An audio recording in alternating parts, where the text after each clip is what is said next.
Microsoft Power BI is a data visualization tool that really allows you to quickly connect your data, prepare it, and model it as you like. Right now, in this scenario, people are preferring Power BI to visualize their data because it's really popular. Before we begin today's session on data visualization with Power BI, I'd like to address the agenda. So firstly, we will understand what is data visualization, and then we'll talk about what is Power BI. We'll learn how to install the desktop version of Power BI and check out its user interface. Then we'll download the dataset that we'll be working on today and create a dashboard for it. Then finally, we will learn how to save and publish your work.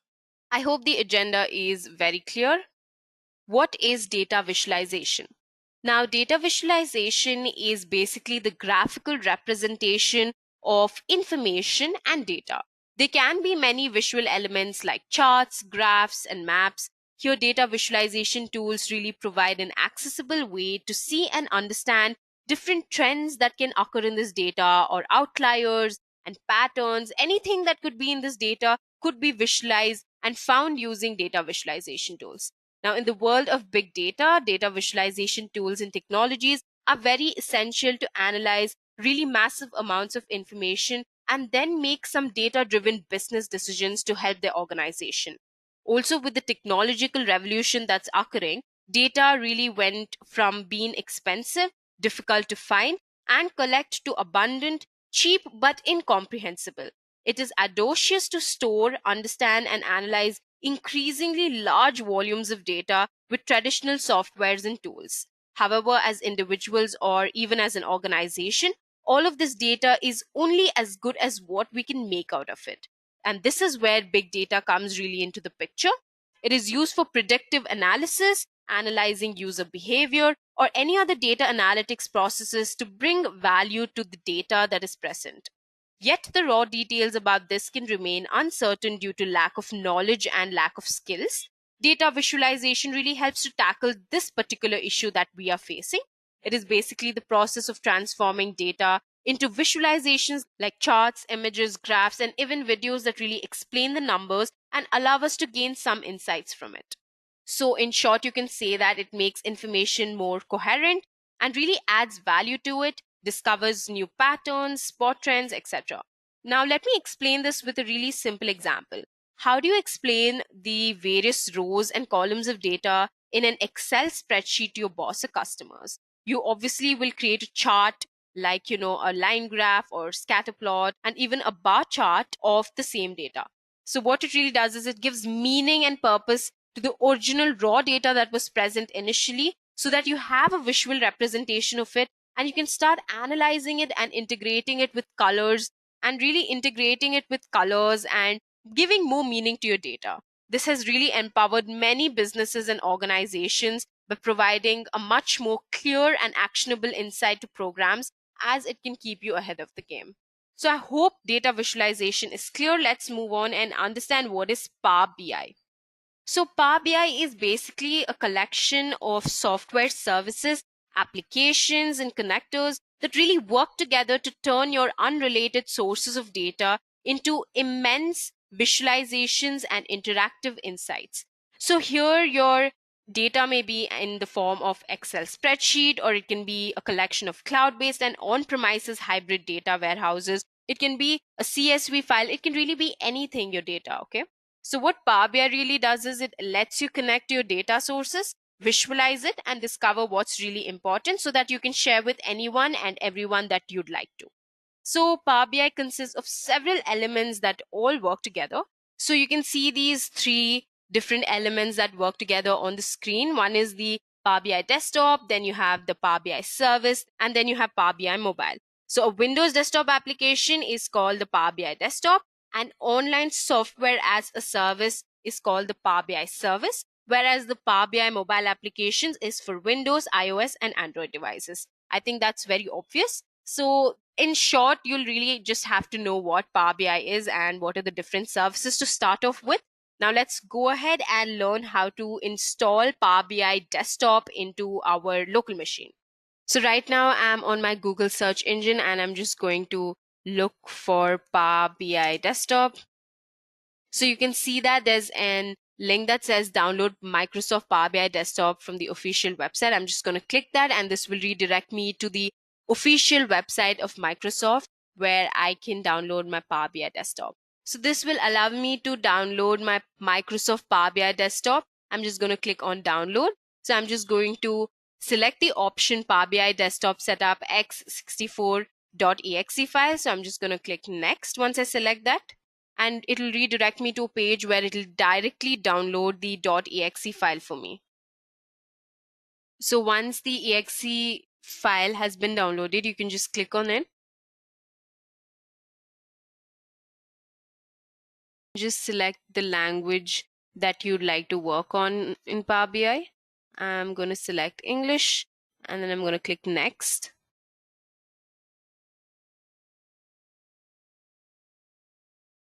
You can just click next, and then you can accept the terms. You can just click next. You can select the folder that you'd like to install Microsoft Power BI Desktop. You can then click next. You can then begin the installation and click install. And you can also create a desktop shortcut. Since I already have Power BI Desktop, I'm not going to install it. And if you haven't installed Power BI, you can just click install and then finish the entire process once it's installed. Let's move ahead and check out the Power BI interface. So now, as soon as I open Power BI, you can see there's a window that's been prompted that says Power BI Desktop. So you can see that from the welcome screen, you can get data, you can see recent resources, you can open other reports, or even select other links. You can just select the close icon to close the welcome screen. Then you can just see the entire Power BI setup, okay? So with Power BI Desktop, you can do certain things. Firstly, you can connect to data, including multiple data sources. You can also shape the data with queries that really build insightful compiling data models. You can also use the data models to create various visualizations and reports. And finally, you can share your report files for others to leverage, build upon, and share. Okay. So these are some of the advantages of using Power BI Desktop. That's why we'll be working on Power BI Desktop today. So we'll quickly go through the entire user interface. You can see on the left-hand side of the Power BI Desktop, there are three icons that are present. The first one is reports, and the second one is data, and the third one is model from top to bottom. So the current view is indicated by the yellow bar. You can see there's a yellow bar here along the left, and you can change views by selecting any of these icons. Now, if you're using keyboard navigation, just press Ctrl plus F6 to move focus to that selection of buttons in the window. So these are pretty important. You can see that you can add in your data here, and then you can also create models, okay? So we're just going to be working currently on the report part. So report view is basically the default view, okay? And Power BI Desktop also includes the Power Query Editor, which opens in a separate window. So in the Power Query Editor, you can build queries and really transform data, then load the refined data model into Power BI Desktop to create reports. Now that we have Power BI already installed, you're really ready to connect to the world of data. Now, to see the many types of data sources that are available, you can just click Get Data, and you can click More. And in the Get Data window, you can scroll through the list of all the data sources that are available. And you can also connect to a couple of different web data sources. Okay, you can connect to different databases, you can connect to Azure, you can also connect to other online services, you can also connect to Power Platform, and you can just check out all of them in the All option. Okay, once that is done, I'm just going to click Cancel. So now, for example, imagine you're a data analyst and you're working for a sunglass retailer. You would want to help your client target sunglass sales where the sun shines most frequently. So then you download data where there'd be more sun, right? So, and then you could just export this data through Get Data option. The next thing that you can really do is you can also shape your data, okay? That's another important thing that you can do here. You can directly import data from a Microsoft Excel data sheet, and you can also create a live connection to data sets in the Power BI service. As I've already mentioned before, the Power BI service is related to cloud services, right? So you can just create a live connection immediately using the Power BI data sets. You can also import data from a SQL Server database. You can also create data by yourself by adding it using the create table option, and you can just add how many ever columns that you'd like to, right? See, I can add as many columns I'd like to. I can insert as many rows I'd like to. I can name it whatever I'd want to, and you can also make some changes. You can edit to this data and all of that. So that option is also available. You can also check out the recent sources that you've worked on. You can transform data, as I've already mentioned before. You can use the Power Query Editor to transform data. So what you can do is you can shape your data here. Here you provide Power Query Editor with some instructions for adjusting the data while loading and presenting it. Shaping really doesn't affect the original data source, only the particular view of that particular data. You'll have to remember this. Okay. So shaping basically can mean transforming the data, such as renaming columns or tables, removing rows or columns, or changing data types. So Power Query Editor captures all of these steps sequentially under applied steps option. See, you can manage columns, you can reduce rows, you can manage your parameters, you can do whatever you'd like to using the Power Query Editor. So each time this query really connects to the data source, those steps are carried out and the data is always shaped the way you have specified it in this option. Okay. So transform data really allows you to play with your data and specify it in a certain format. You can add new visuals, you can add text boxes, you can add more visuals. Okay, that's all for home. You can also insert a new page. You can also use this plus icon to insert, new pages. See, I've made a page too after I click the plus icon. If you want to delete anything, you can just click the cancel button and you can delete the page. That's how easy it is to work on Power BI.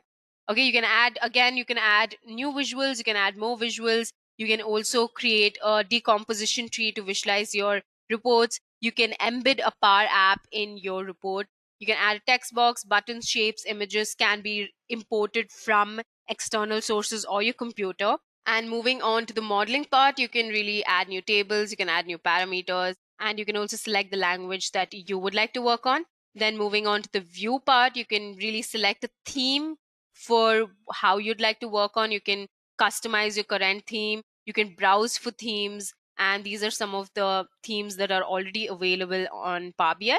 You can also click on page view. You can fit to width. You can pick an actual size. And we'll be talking about mobile layout a little later on in this session. So whatever visualizations you create, you can make a mobile layout out of it. So that's pretty cool. You can add grid lines if you'd want to. You can automatically align objects. You can lock objects as you'd like to and all of that. And once you click on the mobile layout again, you'll just reappear to your report page. Okay. And you can also get some help. You can check out the Power BI blog. You can check out the community. You can check out Power BI for developers. You can also submit an idea. You can download and browse on external tools. You can check out examples using sample data that are available already on Power BI. Okay, there's some guided learnings, the training videos. Any sort of help that you need, you can use the help option and you can check it out. Okay. The next important thing is the filters, visualizations, and field objects. Okay, before we move on to that, so let me just explain that this part is to build your reports. Okay, the various parts in Power BI that help you build reports. So the report view has basically 6 main areas. The first one is your home option, the ribbon at the top, which really displays the common tasks that are associated with reports and visualizations. We talked about all of these common tasks. The second area is your canvas area, which is in the middle, where visualizations are really created and arranged. Okay, so this is the middle part. The third part is the pages tab, which is present here. We spoke about this earlier, which is at the bottom and which lets you really select or add report pages. Okay, and the fourth part is your filter part. Okay, so the filters pane is where you can filter your data visualizations. That is what it really does. The next part is your visualizations pane, where you can add, change, or customize visualizations as you'd like, and you can also apply drill through. The final and the sixth part is your fields pane, which really shows the available fields in your queries. You can drag these fields onto the canvas. the filters pane or the visualizations pane to really create or modify visualizations. So the field part is where your data set is loaded. Okay, once you load your data set, the entire tables and columns that are present in your data set is displayed on your fields path. So that's what it really does. You can expand and collapse filters, visualizations, fields, and by selecting the arrows on tops of the panes, collapsing the panes really just provides more space onto the canvas to really build cool visualizations that you're working on. So the visualizations pane, as we've already discussed, shows really information about the visualization and also lets you modify it. All the icons that you can see here show the type of the visualizations that you can create. You can change the type of a selected visualization by just clicking on different icons, or you can also create a new visualization by selecting an icon with no existing visualization selected. The fields option, on the other hand, in the visualization pane lets you drag data fields to the legend part and other field wells in the pane. And the filter option lets you apply formatting and other controls to visualization. So this is all you have to know for the user interface part. Let's move ahead and download our data set that we will be working on today. So for this, I'm just going to go to my Google search engine and I'm going to click on Kaggle. So Kaggle is a very big platform for people to work on various data sets, and people from all over the world upload their data sets that they work on. So you can download any of theirs and work on it in your own projects. So I just click the data option on the left hand side and I'm just going to scroll down. Today we'll be working on the COVID-19 data set. So we'll just download any of the data set that is available. Here you can see once I scroll down, so there's a separate option for COVID, and I'm just going to click the novel coronavirus 2019 data set. This has been uploaded by SRK, and I'm just going to scroll down and check out all of the available data sets. So you can see that there is one COVID-19 data set. There is also confirmed cases, confirmed US, deaths US, and finally the recovered cases. I'm happy with this data set, so I'm just going to download it. Because this is in a zip format, I'm just going to click on extract all, and I'm just going to click extract. So that's done. Okay, this is great. So I'm going to quickly move back to my Power BI desktop and I'm going to click get data, and I'm just going to click text to CSV file. I'm going to click archive one, and I'm just going to upload the data set. The first data set is the COVID-19 data. Currently, this is a CSV file, and you can see that Power BI has prompted a window with all of the available data in the current data set. You have observation date, you have the state, you have the country or region, the last update, confirmed, deaths, and recovered. I'm happy with this data. I'm just going to load it into my Power BI. It'll just take some time to load all of the data. You can see in the field section, you have the data set COVID-19 data, you have the confirmed cases. So the various columns that were available, the confirmed cases, country, the deaths, the last update, the observation, the province, state, recovered, and the serial number for each of them. So this data set is what we'll be working on. We'll just build some visualizations, some really simple visualizations, and we'll create dashboards. So this is just one data set that we'll be working on. Okay, so what we're going to do is we will learn how to create a few charts and understand how you can analyze the data. So we'll be creating visualizations now. So on the first page, let's create and work on bar charts. Okay, so what I'm going to do here is I'm going to select a stacked bar chart. That's the first icon that's available. And I'm just going to click on country or region. And I want to plot or view the confirmed cases of different regions. So I'm just going to drag the confirmed field and I'm just going to drop it in the values add data fields here. Okay.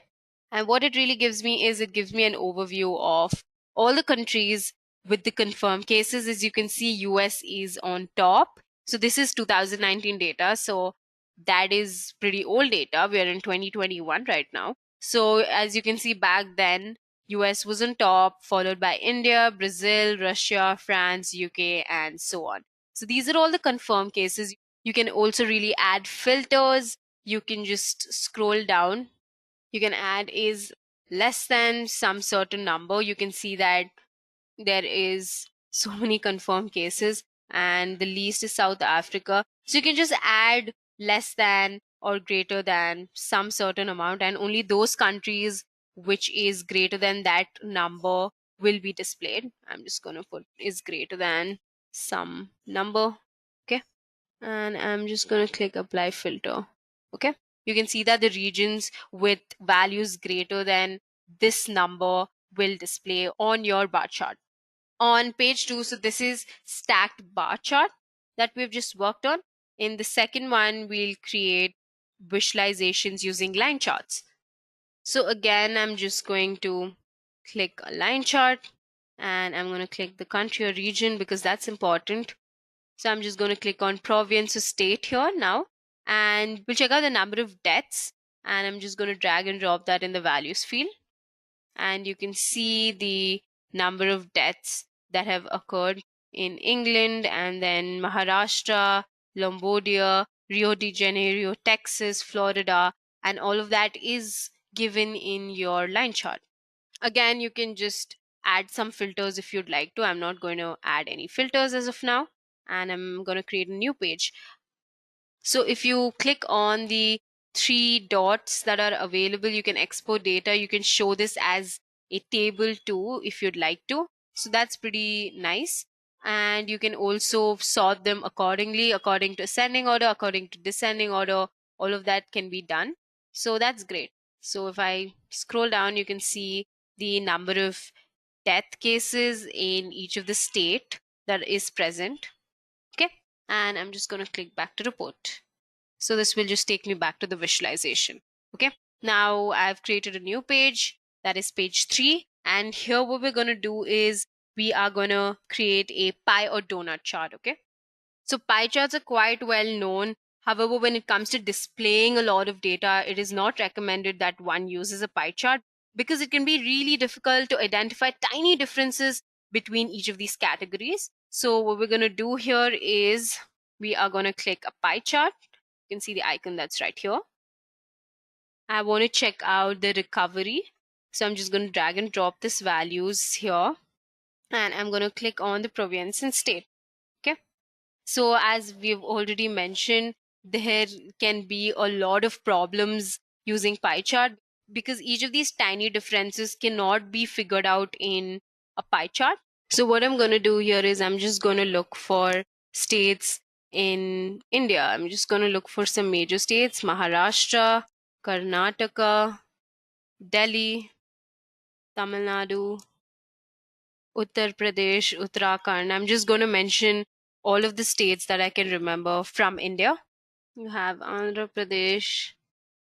We have just picked up a few states from India, and I have represented them in this pie chart. Now you can see that it's much more simpler, and you can see that Maharashtra has the most number of recovered cases, followed by Karnataka, then Tamil Nadu, Delhi, Uttar Pradesh, and then finally Uttarakhand. So it's pretty nice to represent tiny data sets in pie charts. You can also use donut charts if you'd like to. So I'm just going to click a donut chart.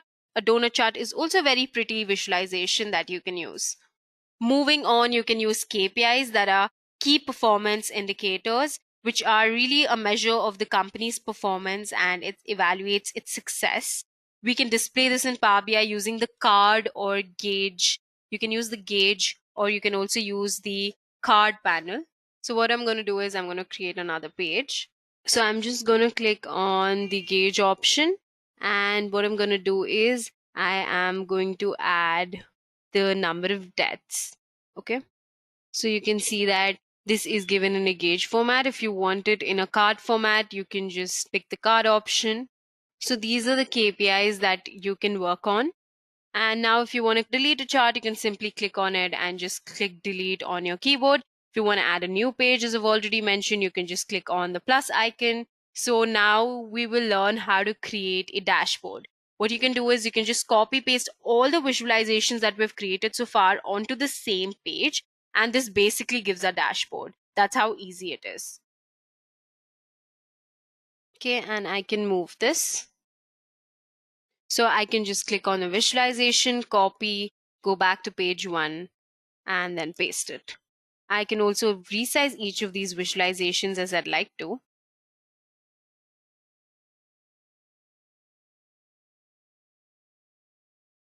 And that's it. That's how easy it is to create your own dashboard.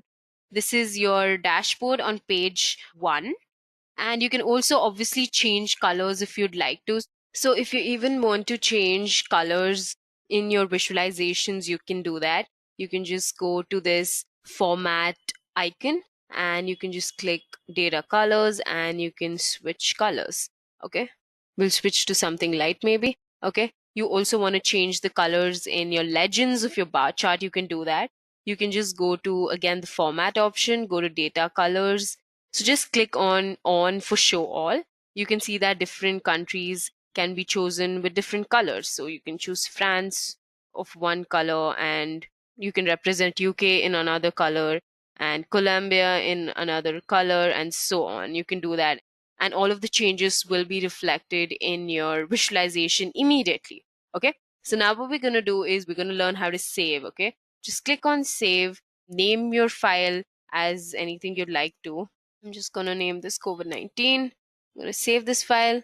And if you want to publish your work, you can do that too by clicking the file option. You can see the publish option and you can just publish to Power BI. Okay.